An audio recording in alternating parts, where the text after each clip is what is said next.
Bonjour, welcome back to online class. Today the class 8, chapter number 4. It is from history. Land revenue system settlement के बारे में हम लोग पढ़ रहे हैं. Now today's topic is British land revenue policies. Now see here. आज जो हम पढ़ाई कर रहे हैं वो नेक्स्ट टॉपिक है हमारा, और जो नेक्स्ट टॉपिक है वो है हमारा ब्रिटिश लैंड रेवेन्यू पॉलिसी. तो इसमें हम देखते हैं कि British did experiment with various land revenue settlement in a various part of India. Land become a saleable commodity, bonded labor increased as peasants were forced to sell their land. They did not provide irrigation facilities. Famine continued to be regular feature. तो चलिए start किया जाए इसको.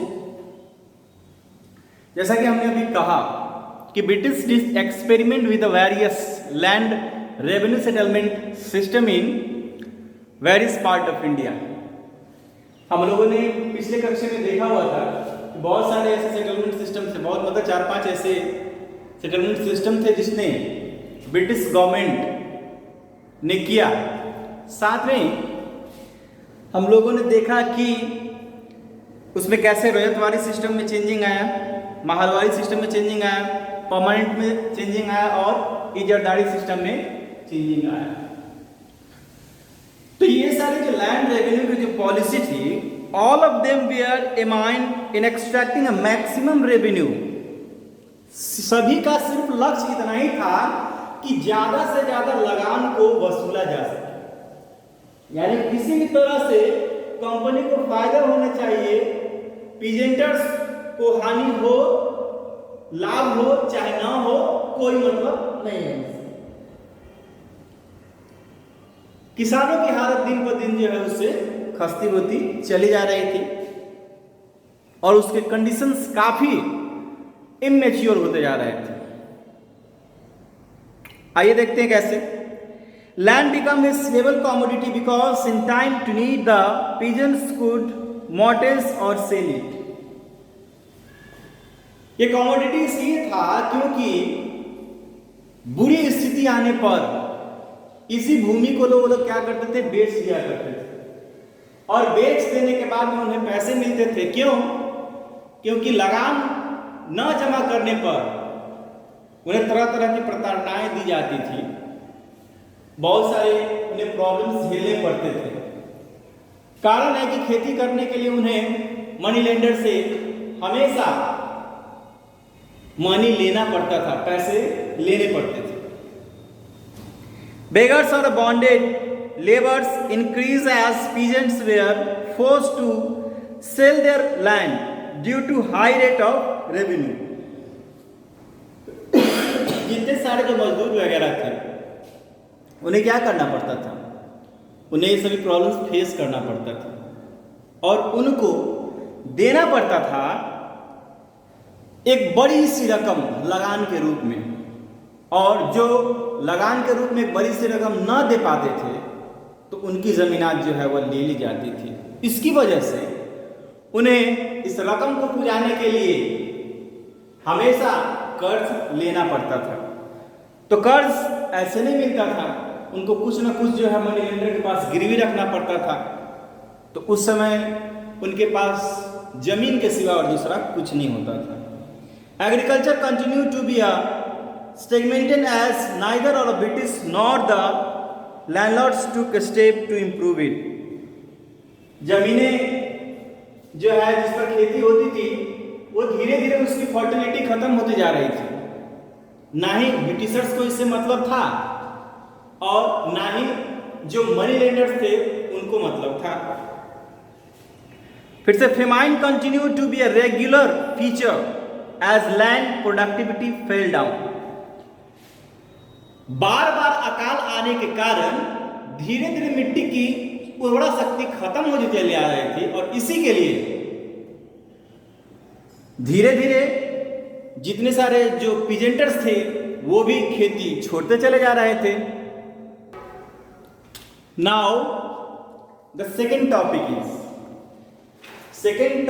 Is commercial crop. Commercial crop यानी trading के लिए जिस crops का इस्तेमाल किया जाता था, ट्रेडिंग यानी व्यापार के लिए, वाणिज्य के लिए जिन चीजों का प्रयोग किया जाता था वो। Now see here, Indian peasants were forced to grow commercial crops such as tea, coffee, indigo. Many of these crops were raw materials for the industries of Britain. Their crops were grown as a large scale.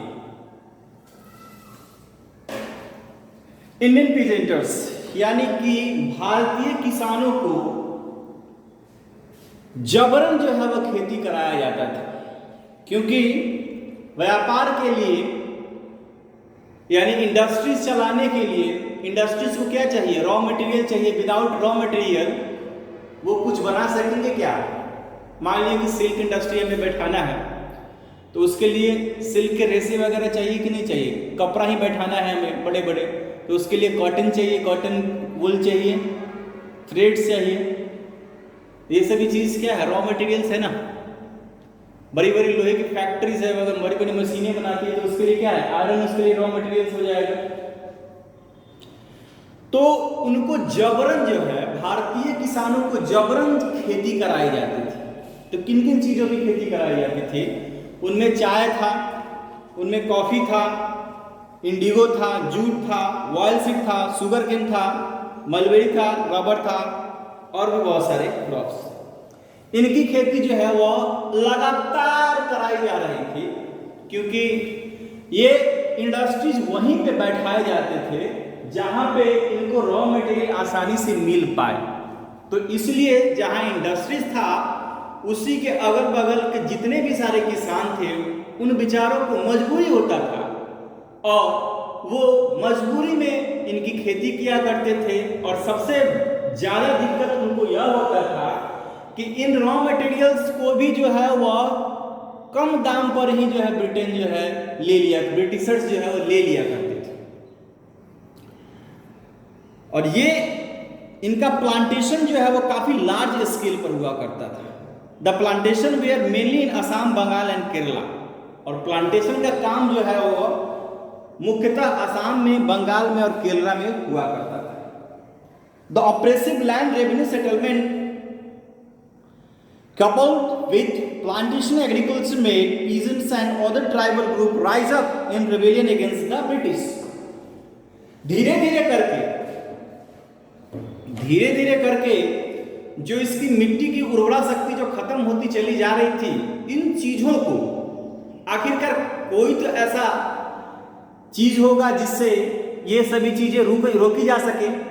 तो उसके लिए क्या हुआ, जब देखा उन्होंने मनीलैंडर्स भी हमारी कंडीशंस को नहीं देख रहे हैं, ब्रिटेन इंडस्ट्रीज थी जो जबरन ब्रिटिशर्स जो है उससे खेती करवाया करते थे, उनकी भी स्थितियों पर जो है उनका ध्यान नहीं है, पीजेंटर्स की स्थिति पर ध्यान नहीं है। इरिगेशन की फैसिलिटी नहीं मिलती थी, नए नए उपकरण नहीं मिलते थे, नए नए अच्छे किस्म के जो है बीज नहीं मिलते थे और स्थितियां दिन प्रतिदिन बदतर होती चली आ रही थी। तो इसके लिए उन्होंने आवाज उठाया। तो जितने सारे जो रेबेलियंस थे, रेबेलियंस मतलब होता है उपद्रवी, क्रांतिकारी एक तरह से कह सकते हैं।